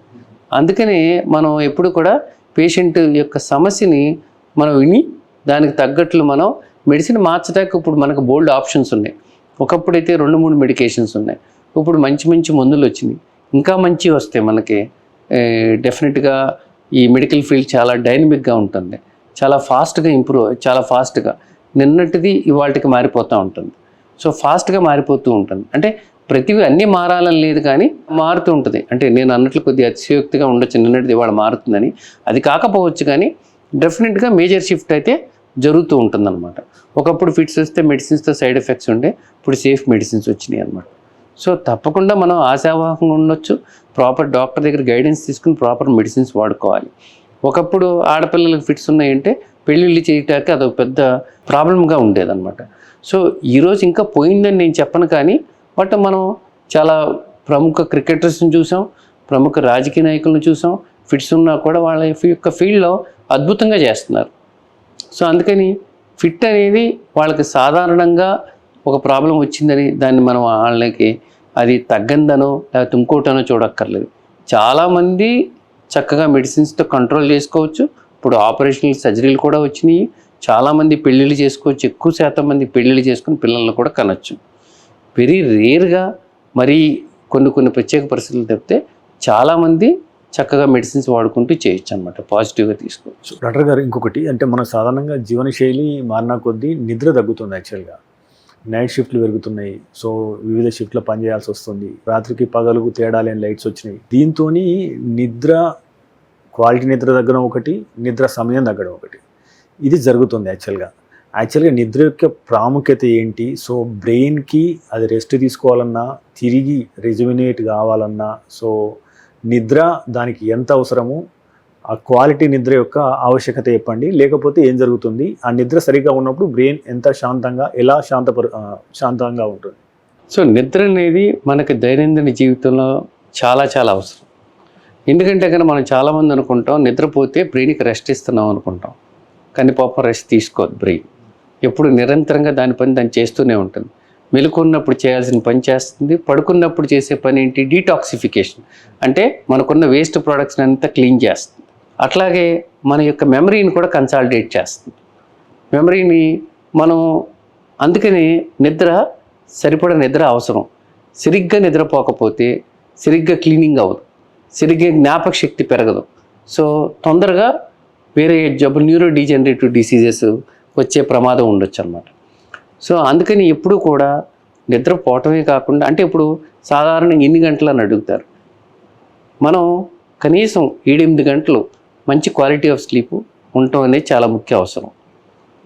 ఆధునిక కాలంలో పెరుగుతున్న యొక్క జీవనశైలి మార్పులతోనేమి, లేకపోతే ఒత్తిడితోనేమి, పర్ఫార్మెన్స్ యొక్క ప్రెషర్ మూలానైతేనేమి, లేకపోతే ఇప్పుడు వచ్చిన గ్యాడ్జెట్స్ అంటే మన ఫోన్లు కానీ, ఇవన్నీ మనకి ఒకప్పుడు సినిమా థియేటర్కి వెళ్ళి చూసేవాళ్ళం, ఇప్పుడు ఇంట్లోకి వచ్చింది, ఇంట్లో నుంచి బెడ్రూమ్లోకి వచ్చింది, బెడ్రూమ్లో నుంచి చేతిలోకి వచ్చేసింది. చాలామంది నిద్రపోకుండా చూస్తూ ఉంటారు. ఇప్పుడు మనం ముఖ్యంగా గమనించుకోవాల్సింది ఏంటంటే కనుక, మనం ఎంతసేపు బ్రెయిన్ని యాక్టివేట్ చేస్తుంటే అది కొత్త చోటకు ఉత్సాహం ఎందుకు చూపిస్తుంటే డోపమిన్ రిలీజ్ అవుతూ ఉంటుంది. ఆ డోపమిన్ కిక్ ఇస్తూ ఉంటుంది, మళ్ళీ చూస్తూ ఉంటాం. ఇదొక వ్యసనంలాగా అయిపోతుంది. ఈ వ్యసనంలాగా అయిపోయినప్పుడు మనం నిద్రకు దూరం అవుతాం. నిద్రకి ఎప్పుడైతే మనం దూరం అవుతామో మనకి ఇది వ్యసనమే కాకుండా కాన్సన్ట్రేషన్ ఎబిలిటీ కూడా తగ్గిపోతుంది. ఒకప్పుడు మనం పుస్తకాలు చదివేవాళ్ళం, అయితే ఒకప్పుడు కూర్చుని ఎక్కువసేపు స్పెండ్ చేసేవాళ్ళం ఒక దాంతో. ఇప్పుడు రాను మనకి ఈ గ్యాడ్జెట్స్ మూలన, వీటి మూలన ఏమవుతుందంటే ఇన్స్టెంట్ కిక్ ఇచ్చే డోపమైన్ ఉండటం మూలన దానికి ఎడిక్షన్ లాగా మనం అయిపోతూ ఉన్నాం అన్నమాట. సో ఎప్పుడైతే బెడ్రూమ్లోకి టీవీ ఎంటర్ అయిందో అప్పుడు డెఫినెట్గా ప్రాబ్లమ్స్ ఏమవుతాయి, మన నిద్ర క్వాలిటీ తగ్గిపోతూ ఉంటుంది. సో భార్యాభర్తల్లో లేకపోతే అన్నదమ్ముల్లో ఒకళ్ళు టీవీ చూస్తుంటే ఒకళ్ళు పడుకుందామన్నా కుదరట్లేదు. సో ఇలాంటి సమస్యను అధిగమించాలంటే మనం మన యొక్క స్లీప్ స్కెడ్యూల్ని ఫిక్స్డ్గా పెట్టుకోవాలి. ఎవరైనా కూడా ఈ టాస్క్ పడుకోవాలి, ఏ వయసు వాళ్ళైనా సరే. చిన్నపిల్లలు ఇంకెక్కువ నిద్రపోతారు, పసిపిల్లలు. సో మనం ఎంత మంచి నిద్రపోతే, ముఖ్యంగా రాత్రిపూట నిద్ర, దానివల్ల మన మెమరీ కన్సాలిడేట్ అవుతుంది, డీటాక్సిఫికేషన్ జరుగుతుంది. కానీ అదే మనకి పగలు ఎక్కువ నిద్రపోకూడదు. లెక్క ప్రకారంగా ఒక చిన్న న్యాప్ ఓకే, ఒక 20 minutes maximum, 30 minutes maximum. So అంతకంటే ఎక్కువ నిద్రపోతే వాళ్ళ పరిశీలనలో తేలింది ఏంటంటే కనుక దానివల్ల మిగతా వ్యాధులు వచ్చే అవకాశం ఉంటుంది. పగలు పవర్ న్యాప్ అంటారు, కొద్దిగా మైల్డ్గా, అంటే కొద్దిగా జస్ట్ 20 minutes, అంతకంటే ఎక్కువ పడుకోవాల్సిన అవసరం లేదు. నైట్ టైం మాత్రం కంప్లీట్గా నిద్రపోవాలి. ఈ క్వాలిటీ ఆఫ్ స్లీప్ని ఎలా ఇంప్రూవ్ చేసుకోవాలి మనం? ఫస్ట్ అనవసరమైన వెంటిలేషన్ లేకుండా చేసుకోవాలి. అనవసరమైన గ్యాడ్జెట్స్ బెడ్రూమ్లోకి ఎంటర్ అవ్వకూడదు. అనవసరమైన టీవీ లాంటివి ఎంటర్ అవ్వకూడదు. ఇలాంటివి చేసుకోవాలి. శబ్దాలు లేకుండా చూసుకోవాలి. ఇలాంటివి చేయటం వల్ల ఏంటంటే మన క్వాలిటీ ఆఫ్ స్లీప్ని పెంచుకోవచ్చు. దాని మూలన ఏంటంటే మన కాన్సన్ట్రేషన్ పెరుగుతుంది. ఎప్పుడైతే మన కాన్సన్ట్రేషన్ ఉండదో మెమరీ తగ్గుతుంది. తర్వాత మన వర్క్ అట్మాస్ఫియర్ని కూడా ఒక్కోసారి మనకి నిద్ర లేకపోతే పొద్దున్నే యాక్సిడెంట్స్ అయ్యే ప్రమాదం కూడా జరుగుతూ ఉంటుంది. అట్లాగే మన మైండ్ ప్రశాంతంగా లేకపోతే వర్క్ మీద కాన్సన్ట్రేషన్ తగ్గొచ్చు. దానివల్ల జ్ఞాపకం తగ్గొచ్చు, చిరాకు పెరగచ్చు. యాక్చువల్గా చెప్పాలంటే ఇంటర్పర్సనల్ కమ్యూనికేషన్, ఇంటర్పర్సనల్ ప్రాబ్లమ్స్ కూడా పెరుగుతాయి అన్నమాట. ఇంటర్పర్సనల్ కమ్యూనికేషన్ కూడా సరిగ్గా లేకపోతే మన యొక్క వ్యక్తిగత సంబంధాల వరకు రావచ్చు. అంటే ఎక్కడి నుంచి ఎక్కడికి వెళ్తున్నామో చూడండి. అందుకని మనం ఎప్పుడూ కూడా మారుతున్న జీవన శైలిలో ముఖ్యంగా మనకి టెక్నాలజీ అనేది చాలా మంచిదే, అందరికీ అవగాహన కోసం వచ్చింది, అది గొప్పదే కాదంటలా. కానీ దేన్నైనా కూడా అది మనం కూరగాయను కట్ చేసుకునే దాన్ని మనం పేక్ కట్ చేసుకునేంతవరకు తీసుకెళ్లకుండా జాగ్రత్తగా వాడుకుంటే డెఫినెట్గా టెక్నాలజీతో మనం చాలా ముందుకు వెళ్తున్నాం కాదంటలా. ఎట్ ది సేమ్ టైం మనకి దాని మూలన వచ్చే ప్రాబ్లమ్స్ని కూడా మనం అది వాళ్ళు కనుక్కున్న వాళ్ళు ఇలా చెడు దాని కోసం కనుక్కోవాలి. మనం సరిగ్గా వాడుకుంటలేదు. సరిగ్గా వాడుకునే వాళ్ళు వాడుకుంటూనే దాన్ని ఎక్సెస్గా వాడుకుంటున్నాం అన్నమాట. సో దీని మూలన వచ్చే దుష్పరిణామాలను కూడా మనం తట్టుకోవటానికి సరైన అవగాహన కల్పించాలి. డెఫినెట్గా వీటి మూలన ఎస్పెషల్లీ ముఖ్యంగా పిల్లలకి చాలామంది చూస్తాం, ట్యాబ్ ఇచ్చేసి ఫోన్ ఇచ్చేసి అన్నం కుక్కేస్తూ ఉంటారు. వీటన్నిటితో టీవీ రావటం వల్ల వెయిట్ పెరుగుతున్నారు టీవీ ఎదురుగా కూర్చొని. ఇలాంటి వాటన్నిటి మీద పేరెంట్స్కి అవగాహన ఉండాలి. పిల్లలకు కూడా మనం ఒక టైం అంటూ ఇవ్వాలి ఏదన్నా ఇచ్చినా కూడా. డాక్టర్ గారు, ఇంకొక ముఖ్యమైన అంశము, ఇప్పుడు ఈ స్ట్రోక్స్కి కారణము ఒకటి హైపర్ టెన్షన్ అయితే, రెండోది మానసిక ఒత్తిడి అంటున్నాం యాక్చువల్గా. సో గతంలో లేని మానసిక ఒత్తిడి ఇప్పుడు మన జీవితాల్లో ప్రవేశించింది. అవునన్నా కాదన్నా వారి వారి వృత్తిని బట్టి వారికి ఎంతో అంత మానసిక ఒత్తిడి అయితే ఉంది. సో దానివల్ల స్ట్రోకే కాదు, ఇంకా రకరకాల అనారోగ్య సమస్యలకు కూడా కారణమవుతుంది. సో మీరు చెప్పండి, యాక్చువల్గా ఈ మానసిక ఒత్తిడికి దూరంగా ఉండాలన్నా కానీ, దీన్ని జయించాలన్నా కానీ మన ముందున్న మార్గాలు ఏంటి? So what is the most effective way right now available for us? So మీరేం చేస్తారు యాక్చువల్గా పర్సనల్గా so to overcome this stress? ఎవరైనా సరే స్ట్రెస్ని దూరంగా ఉండాలంటే నా ఉద్దేశంలో రెగ్యులర్ ఎక్సర్సైజ్ చేయాలి, సరిపడా నిద్రపోవాలి. సమస్య మనకు నిద్ర పట్టినప్పుడు నేనైతే ఏం చేస్తానంటే, నాకు ఎందుకు నిద్ర పట్టలేదు ఈరోజు, నన్ను నేను క్వశ్చన్ చేసుకుంటాను. కారణం అది పెద్ద సమస్య, చిన్న సమస్య, నిజంగా ఆలోచించదగ్గ సమస్య అయితే కనుక ఖచ్చితంగా దానికి ఏం చేయాలో అప్పటికప్పుడు ఆలోచించి, అంటే మనం అన్నిటినీ జయించగలుగుతామని చెప్పడం అంటే అది అబద్ధం. ప్రాబ్లం ఉంటుంది, సో దీనికి సొల్యూషన్ ఉందా? సొల్యూషన్ లేదు. Okay, let us face it అని చెప్పి సమాధానపరచుకోవటం ఒకటి. లేదు, ఇక్కడే మనం ఎక్కడో తేడా తప్పు చేసి ఉండొచ్చు మనది, సో దీనికి మనం ఏం చేసుకోవాలి, ఏం చేయాలి?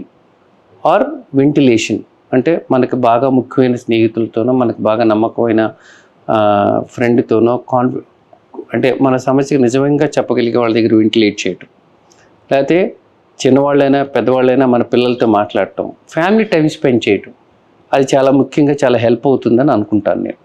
ఓకే, అంటే ఇంకా మైండ్ఫుల్నెస్ కానీ, యోగా కానీ, లేదా రెండోది రెగ్యులర్ ఎక్సర్సైజ్ చేయటం. ఎక్సర్సైజ్ చేస్తే ఖచ్చితంగా మన బాడీలో ఎండార్ఫిన్స్ రిలీజ్ అవుతుంది, అది కిక్ ఇస్తుంది. నిజంగానే చాలాసార్లు మనం చూస్తూ ఉంటాం, ఒక రకమైన డిప్రెషన్ లాగా అనిపించవచ్చు ఒక్కోసారి. సో దాన్ని మనం డెఫినెట్గా ప్రాపర్గా రెగ్యులర్ ఎక్సర్సైజ్ చేసుకోవటం, సరైన టైం మెయింటైన్ చేయటం, మెడిటేషన్ చేయటం, డైవర్షన్ చేసుకోవటానికి మనం ఫ్రెండ్స్తో గడపటం, లేకపోతే మనకి ఇష్టమైన ఫ్రెండ్కి కాల్ చేయటం, అంటే వాళ్ళకి సమస్య చెప్పకపోయినా మన అటెన్షన్ డైవర్షన్ చేసుకోవటం అనేది లాంటివి చేయాల్సిన అవసరం తప్పకుండా ఉంటుంది. ఆధునిక కాలంలో ఈ టెన్షన్స్ కాంపిటేటివ్ వరల్డ్లో ఎక్కువగానే ఉంటుంది. అలా ఉన్నప్పుడు మనం ఏం చేస్తే బెటర్గా ఉంటుంది అంటే, మంచి ఫుడ్ తింటే బాగుంటుందా ఈరోజు, లేకపోతే కనుక మంచిగా అంటే ఈరోజు మంచిగా డ్రెస్ చేసుకుని బయటికి వెళ్ళి ఫ్రెండ్తో కబుర్లు చెప్పడం బాగుంటుందా అనే సొల్యూషన్ ప్రతి వాళ్ళకి తెలుసు. కాకపోతే మనం ప్రాబ్లంలో ఉన్నామన్న విషయం మనం అర్థం చేసుకుంటే దాన్ని ఓవర్కమ్ చేయడానికి ట్రై చేయాలి డెఫినెట్గా. ఎందుకంటే ఎవరి కోసం ఆగదు, ముందుకు వెళ్తూనే ఉంటుంది కాలం. సో దాంతోపాటు మనం కూడా వెళ్ళాలంటే ఇన్సైట్ అంటారు, దానికి కారణం ఏంటో మనం తెలుసుకోవాలి. అది మనం తెలుసుకోలేనప్పుడు మనం ఫెయిల్ అవుతూ ఉంటాం అని నేను నమ్ముతాను ఎక్కువగా. సో ఇంకో డాక్టర్ గారు, సాధారణంగా ఇప్పుడు ఈ డిమెన్షియా ఆల్జిమర్స్ ఉన్నాయి కదా డాక్టర్ గారు, యాక్చువల్గా అది వచ్చిన వాళ్ళను నేను దగ్గరగా చూశాను. సో అది ఒక ఎమోషనల్గా చాలా ఇబ్బందికర సమస్య. ఎందుకంటే వారు అప్పుడే అన్నం తింటారు, మళ్ళీ కోడల్ని నువ్వు నాకు అన్నం పెట్టలే అంటాడు ఆయన, లేదా సొంత కొడుకునే మర్చిపోతాడు. సో అట్లా అంటే ఇప్పుడు దీన్ని మనం ఈ డీజనరేటివ్ కాబట్టి ఇప్పటికైతే నాకు తెలిసి దాన్ని స్లోగా తగ్గించడానికి తప్పించి పూర్తిగా ఆపడానికి కానీ రివర్స్ చేయడానికి కానీ మందులు లేవు అన్నది నేను విన్నాను. ఇలా పేషెంట్లను ఇంట్లో పెట్టుకొని సో వాళ్ళని చూసుకుంటూ బర్న్అవుట్ అవుతున్నా, సో కూతుర్లకు కానీ కొడుకులకు కానీ మీరు ఎలాంటి సలహా ఇస్తారు? సో ముఖ్యంగా మనం గుర్తించాల్సింది ఏంటంటే ఫస్ట్ డయాగ్నోసిస్, అది ఆల్జిమర్సా కాదా. చాలాసార్లు ఆల్జిమర్స్ అనుకుంటూ ఉంటారు, అది ఆల్జిమర్సే అవుతుంది. లేకపోతే ఒక్కోసారి సివియర్ డిప్రెషన్ కూడా ఒక్కోసారి వాళ్ళ యొక్క అంటే డిటాచ్మెంట్ వచ్చేసి మర్చిపోతూ ఉంటారు ఒక్కోసారి, అంటే దాని మీద కాన్సన్ట్రేషన్ లేక. మనకు ఇప్పుడు ఆధునిక కాలంలో చాలా ఎక్కువగా జరుగుతుంది. అంటే నా నోటీస్లో నేను చూసినంత వరకు మనకు ఇప్పుడు న్యూక్లియర్ ఫ్యామిలీస్ ఎక్కువైపోయింది ఒకటి. ఇదివరకైతే కంబైన్డ్ ఫ్యామిలీస్ ఉన్నాయి. సో మన పిల్లలు వేరే దగ్గరికి వెళ్ళినా మిగతా వాళ్ళు ఉండేవారు. ఇప్పుడు మనం 20 సంవత్సరాల క్రితం చూసినప్పుడు అదే పేరెంట్స్ ప్రౌడ్గా మా పిల్లలు పలానా చదువుకొని బాగా సాధించారు, బయటికి వెళ్ళారు అని చెప్పుకున్నవాళ్ళు.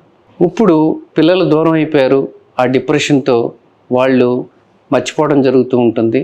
వాళ్ళకు కూడా సూడో డిమెన్షియా అంటారు, ఆల్జిమర్స్ లాగా ఉండొచ్చు. మీరు నమ్మకపోవచ్చు, నా దగ్గర ఒక టీచరే ఎక్స్ప్రెస్ చేశాడు వాళ్ళ పిల్లలు, నా దురదృష్టం నా పిల్లలు బాగా చదువుకున్నారండి అని. అదేంటి సార్ అని అడిగాను. అంటే అందరూ చదువుకుని వెళ్ళిపోయారండి, ఒకటికన్నా చదువు రాకపోతే నా దగ్గర ఉండేవాడు కదా అన్నాడు. అది చాలా టచింగ్ స్టోరీ అని అనిపించింది నాకు. అంటే చదువుకోవటం తప్పు కాదు, బయటికి వెళ్ళటం తప్పు కాదు, కానీ ఏంటంటే కాలంలో వచ్చే మార్పులు మనిషికి ఎంత నొప్పి వేదనకి గురి చేస్తుంది అనేది ఆయన చాలా బాగా చెప్పాడని అనిపించింది నాకు.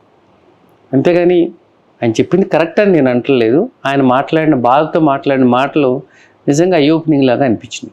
రెండోది, ఇప్పుడు నిజంగా ఆల్జిమర్స్తో బాధపడే వాళ్ళకి న్యూక్లియర్ ఫ్యామిలీస్లో చూసుకోవటం చాలా కష్టం అవుతుంది. సో కేర్ గివర్స్ అంటే భార్య ఉన్నా ఆవిడ కూడా పెద్ద వయసులో అవుతుంది, పిల్లలు ఉంటే వాళ్ళు చదువుకుని వాళ్ళ ఉద్యోగాల్లో వాళ్ళు బిజీగా ఉంటారు. సో మనం కేర్ టేకర్స్ హెల్ప్ తీసుకోవాలి. కేర్ టేకర్స్ కూడా ఒక్కోసారి ఎగ్జాస్ట్ అయిపోతూ ఉంటారు. అంటే ఒకే కేర్ టేకర్ని ఎంతసేపు పగలు రాత్రి కూడా చూసుకోలేరు. అందుకని ముఖ్యంగా మనం ఫస్ట్ ఏం చేయాలి, పేషెంట్కి ఆయన ఏ టైంలో మూడ్ బాగుంటుందో ఆ టైంలో ఫుడ్ పెట్టాలి, అది మోస్ట్ ఇంపార్టెంట్. తర్వాత ఆయన ఏమన్నా పలకరించడానికి వచ్చినా కూడా ఆయన టైం స్పెండ్ చేయటం కూడా ఆయన టైంని బట్టి మనం అడ్జస్ట్ చేయాలి. 3, కేర్ గివర్కి కూడా మనం బ్రేక్ ఇవ్వాలి. అంటే పని చేస్తాడు కదా అని కేర్ గివర్ని కంటిన్యూస్గా అదే పని చేయించినా కూడా వాళ్ళ యొక్క అటెన్షన్ స్పాన్ కూడా తగ్గిపోతూ ఉంటుంది. సో దాంతో మనం ఏం చేయాలి, కేర్ గివర్స్ని కూడా రొటేట్ చేసుకుంటూ ఉండాలి. సో మనకు ఓపికగా మన ఇంట్లో వాళ్ళు చూసుకుంటూ ఎంత బాగుంటుందో అలాగే బయట వాళ్ళని పెట్టినా బాగుంటున్నా కూడా మనం కూడా రొటేట్ చేస్తే వాళ్ళ కేర్ గివర్స్ యొక్క కేర్ కూడా ఇంకా బెటర్ క్వాలిటీ ఇవ్వచ్చు. వాళ్ళు ఏ స్టేజ్కి వెళ్తారంటే వాళ్ళ పిల్లలు కూడా మర్చిపోయే స్టేజ్కి వెళ్తారు, భార్యను కూడా మర్చిపోయే స్టేజ్కి వెళ్తారు. దురదృష్టవశాత్తు మన వాళ్ళు మనం గుర్తించరు, అది బాధాకరం. పేషెంట్ అదృష్టమేమో ఆయనకే తెలియదు ఆయన మర్చిపోతున్న విషయం, ఆయనకి ఏం ప్రాబ్లం ఉందో కూడా వాళ్ళకి తెలియదు, ఆవిడకు ఆయనకు తెలియదు. అది వాళ్ళకి ఆ ఇన్సైట్ ఉండదు వాళ్ళకి. సో అందుకని మనం రాత్రిపూట వాళ్ళకి బాత్రూమ్కి వెళ్ళటానికి కూడా కొన్ని చిన్న చిన్న సపోర్ట్స్ ఇవ్వాలి. ఈ వయసు పెద్దవాళ్ళకి అంటే ఆల్జిమర్స్ కాకపోయినా పార్కిన్సనిజం ఉన్నా కూడా ఏదున్నా కూడా వీళ్ళకి ఏంటంటే ప్రాపర్ హ్యాండ్ రైలింగు, మన బెడ్రూమ్లో కంఫర్టబుల్ లైటింగు, బాత్రూంలో మంచి లైటింగు, అలాగే వాళ్ళ కింద మంచం దిగి కింద కాలు పెట్టేటప్పుడు మ్యాట్ జరిగిపోకుండా స్టిక్ ఆన్ అయ్యే మ్యాట్స్, అలాగే బాత్రూంలోకి వెళ్ళిన తర్వాత వాళ్ళు పట్టుకోవటానికి రైలింగ్ ప్రాపర్గా, అంటే బ్రష్ చేసుకుంటుంటే నుంచుంటాకి, అంటే అసలు పూర్తిగా పని చేయలేని స్టేజ్కి వెళ్ళే వరకు అది వేరే విషయం. కొంతవరకు వాళ్ళ పనులు వాళ్ళు చేసుకోగలిగినప్పుడు మనం వాళ్ళకి ఇలాంటివన్నీ జాగ్రత్తగా చూసుకోవాలి. అండ్ ఎస్పెషలీ వీళ్ళకి ఏంటంటే కనుక ఆల్జిమర్స్ ఉన్న వాళ్ళ ఇంట్లో వాళ్ళు బాగానే ఉండగలుగుతారు. ఒక్కోసారి బాత్రూమ్కి వెళ్ళటం అన్ని పాత రిమోట్ మెమరీ లాస్ట్ పోతుంది. ఫస్ట్ ఇమీడియట్ మెమరీ పోతుంది. అంటే ఏం తిన్నామో గుర్తుండకపోవచ్చు, కానీ వాళ్ళు ఉన్న పరిస్థితులు పాత ఎన్ని గుర్తుండొచ్చు. సో సడన్గా ఇల్లు మారితే కనుక వాళ్ళకి ఆ కొత్త ఇంట్లో బాత్రూమ్ వాళ్ళు ఐడెంటిఫై చేయలేకపోవచ్చు. ఇలాంటి సమస్యలు ఉంటాయి. కొత్త వ్యక్తులను ఎలా గుర్తించలేరో కొత్త ఫెసిలిటీని కూడా వాళ్ళు ఇంకా బెటర్ ఫెసిలిటీ ఇచ్చినా ఒక్కోసారి గుర్తించలేకపోవచ్చు. వాళ్ళ క్వాలిటీ ఆఫ్ లైఫ్ని ఇంప్రూవ్ చేయడానికి మెయిన్ థింగ్ మనం చేయాల్సింది వాళ్ళకి తెలవక చేస్తున్నారన్న విషయం చాలామందికి తెలియదు. అది దురదృష్టం. చాలామంది అంటారు ఈయన కావాలని చేస్తున్నాడండి అంటారు. అంటే వాళ్ళకి అవగాహన ఉండదు, ఇది కావాలని చేస్తున్నదని కాదు. డిజబిలిటీ పాపం. సో అది చాలా ప్యాథటిక్ సిట్యువేషన్. సో అటెండెంట్కి తెలియదు, పేషెంట్కి తెలియదు. మనం ఎడ్యుకేట్ చేసి ఆయనకి తెలవకుండా చేస్తున్నారని చెప్పాలి. మళ్ళీ మనం పసిపిల్లల్ని ఎలాగో చూసుకోవాలో అలాగే చూసుకోవాలి. ప్రాపర్ కేర్ గివర్స్ని ఇవ్వాలి. కేర్ గివర్స్ కూడా వాళ్ళకు కూడా బ్రేక్ ఇవ్వాలి. తర్వాత వీళ్ళు తినే టైం కూడా మనం వాళ్ళ మూడ్స్ని బట్టి ఇవ్వాలి. వాళ్ళ మనం మనుషులు తీసుకొచ్చినప్పుడు కూడా వాళ్ళ కన్వీనియంట్ టైంలో ఇవ్వాలి.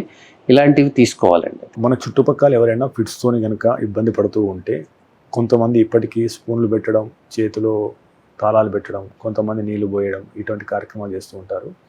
బట్ ఒక అనుభవజ్ఞ డాక్టర్గా చెప్పండి, so what to do, what not to do, so ఎక్కడైనా ఫిట్స్ పేషెంట్ ఉన్నప్పుడు, సో దట్ ఈ అవగాహన జనాల్లో, సమాజంలో మరింత పెంచాలని. సో ముఖ్యంగా ఫిట్స్ వచ్చినప్పుడు మనం ఎప్పుడైనా కూడా ఫస్ట్ మనం కంగారు పడకూడదు. పేషెంట్ చుట్టూతో ఉన్న జనాభా అంతా మూగి సిట్యువేషన్ని టెన్స్ చేయకూడదు. రెండోది, వాళ్ళకి ఫిట్ వచ్చినప్పుడు మనం కొంతమంది ఏం చేస్తారు, చేతిలో తాళాలు పెడతారు, నేలకి లోపలికి వెళ్ళిపోతున్నాను పట్టుకు లాగుతారు, స్పూన్లు పెడతారు. ఇలాంటివి చేయకూడదు. కొద్దిమంది నోట్లో నీళ్లు పోస్తారు, అది చేయకూడదు. కొంతమంది నీళ్ళు తీసుకొచ్చి మీద పోస్తారు, అవి చేయకూడదు. ఫిట్ వచ్చినప్పుడు రాగానే ముఖ్యంగా మనం చేయాల్సింది ఏంటంటే కనుక ఓ పక్క తిప్పి పడుకోబెట్టాలి. అలాగే చుట్టూ ఉన్న షార్ప్ ఆబ్జెక్ట్స్ ఉంటే వెంటనే తీసేయాలి. కాలర్ ఏదైనా ఉంటే దాన్ని లూజ్ చేయాలి. ఇవి ప్రాథమికంగా చేయాల్సినవి. రెండో స్టెప్, ఫిట్ కనుక 5 నిమిషాల కంటే ఎక్కువసేపు ఉన్నా, లేకపోతే స్విమ్ చేస్తా ఒకవేళ కనుక మునిగిపోతే కనుక, అది నీళ్ళల్లో పడి స్విమ్ చేస్తా ఫిట్ వచ్చి మునిగిపోతే, అప్పుడు మూడోది ఏదన్నా ట్రామా, దెబ్బ తగిలితే, ఈ 3 కండిషన్స్లో వెంటనే హాస్పిటల్కి తీసుకెళ్ళాలి. ఫిట్ సాధారణంగా వచ్చేసి వెంటనే తగ్గిపోతే మనం కంగారు పడక్కర్లా, తీసుకువెళ్ళాలి హాస్పిటల్కి.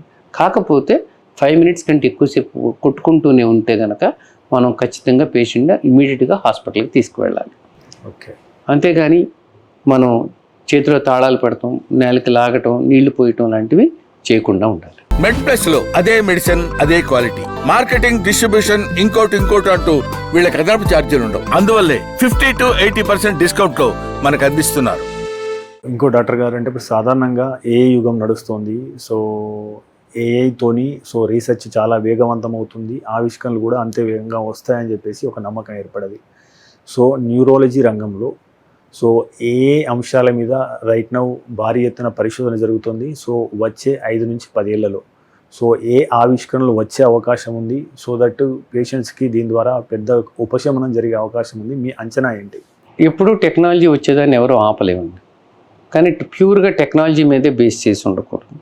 సో టెక్నాలజీని మనం సపోర్ట్ తీసుకోవాలి, కానీ పూర్తిగా టెక్నాలజీ మీద డిపెండెంట్ అయితే కనుక మనకు కూడా పూర్తిగా ఒక్కొక్కసారి మనం దాంట్లో రాంగ్ డెసిషన్స్ తీసుకునే అవసరం ఉండొచ్చు. ఉదాహరణకు ఒక పేషెంట్కి స్ట్రోక్ సిమ్టమ్స్ కనబడతాయి, మనం ఎంఆర్ఐ చేస్తాం, నెగిటివ్ ఉంటుంది, ఏమి లేదని పంపించడానికి ఉండదు. ఎందుకంటే స్ట్రోక్ వచ్చిన మాట మాత్రం వాస్తవం, ఎంఆర్ఐ పికప్ చేయకపోవటం మాత్రం వాస్తవం, కానీ అది ఒక్కోసారి మళ్ళీ స్ట్రోక్ లాగా రావచ్చు. ఎందుకంటే అది టీఏఏ ట్రాన్సియంట్కి వచ్చి తగ్గిపోవచ్చు, లేకపోతే ఎంఆర్ఐ పికప్ చేయకపోవచ్చు. అలాగే టెక్నాలజీ అనేది అంటే దాన్ని నెగిటివ్గా చూడకూడదు. టెక్నాలజీ అనేది మనకు అందుబాటులో ఉన్నప్పుడు దాన్ని ఉపయోగించుకోవాలి, కానీ టెక్నాలజీ మీదే ఆధారపడకూడదు. టెక్నాలజీ సపోర్ట్ తీసుకోవాలి. ఇప్పుడు ఈ రోబోటిక్ సర్జరీస్ వచ్చినాయి, అంటే మనిషి తన చేయలేనిది అంటే అక్కడి వరకు రీచ్ కాలేనిది దాని హెల్ప్ తీసుకుని చేయాలి. అలా ఉంటుంది, కానీ డెఫినెట్గా ఏ ప్లేస్ ఉంటుంది. కానీ ప్రస్తుతానికి నేను అనుకోవటం మానవ మేధస్సుని రీప్లేస్ చేయకపోవచ్చేమో, కానీ డెఫినెట్గా హెల్ప్ అయితే అవుతుంది. దాని యొక్క హెల్ప్ మనం తీసుకోవాల్సిన అవసరం ఉంటుంది. దాని మూలాన ఇంకా మనకి బెనిఫిట్స్ ఎక్కడెక్కడ ఉన్నాయి, ఎక్కడెక్కడ ల్యాబ్స్ ఉన్నాయి చూసుకొని క్రాస్ చెక్ చేసుకుంటూ ఎప్పుడు ప్యూర్ టెక్నాలజీ బేస్ మీద డిపెండ్ అవ్వకూడదని నా అభిప్రాయం. సో ఫైనల్గా సార్, యాక్చువల్గా హెల్త్ ఇన్సూరెన్స్ అనేది అందరికీ అవసరం. అఫోర్డబిలిటీ ఉండి కూడా చాలామంది తీసుకోవట్లేదు, దీన్ని ఖర్చుగా భావిస్తున్నారు.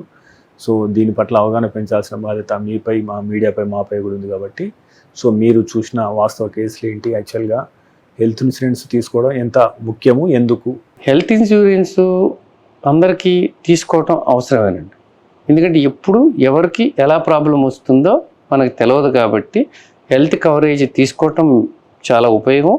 డెఫినెట్గా ఆధునిక కాలంలో పెరుగుతున్న ఖర్చు, వైద్య ఖర్చు అయితేనేమి, తర్వాత మారుతున్న వ్యాధులు అయితేనేమి, కనుక్కున్న కొత్త మందులతో ఖర్చులు అయితేనేమి, వీటన్నిటిని తట్టుకోవటానికి ఖచ్చితంగా మెడికల్ ఇన్సూరెన్స్ అనేది తీసుకుంటాం అవసరం. అది ఖచ్చితంగా ఉండాలి. అది ఎప్పుడూ కూడా వాళ్ళ స్థాయిని బట్టి, వాళ్ళు పే చేయగలిగే దాన్ని బట్టే కాకుండా కొద్దిగా స్ట్రెచ్ చేసైనా సరే కొద్దిగా దాంట్లో ఉన్న క్లాజెస్ అన్ని జాగ్రత్తగా చూసుకొని తీసుకోవటం డెఫినెట్గా అవసరం. థ్యాంక్ యూ డాక్టర్ గారు, thank you very much. So న్యూరాలజీకి సంబంధించి ఎన్నో విలువైన అంశాల మీద మీ విలువైన విశ్లేషణ అందించారు. దానికి థ్యాంక్ యూ వెరీ మచ్ అండి. నమస్తే అండి. థ్యాంక్స్ అండి. సో వివోర్స్, ఇది ఈ వారం డాక్టర్ స్టాక్. చూస్తూనే ఉండండి మెడ్ ప్లస్ 1 TV.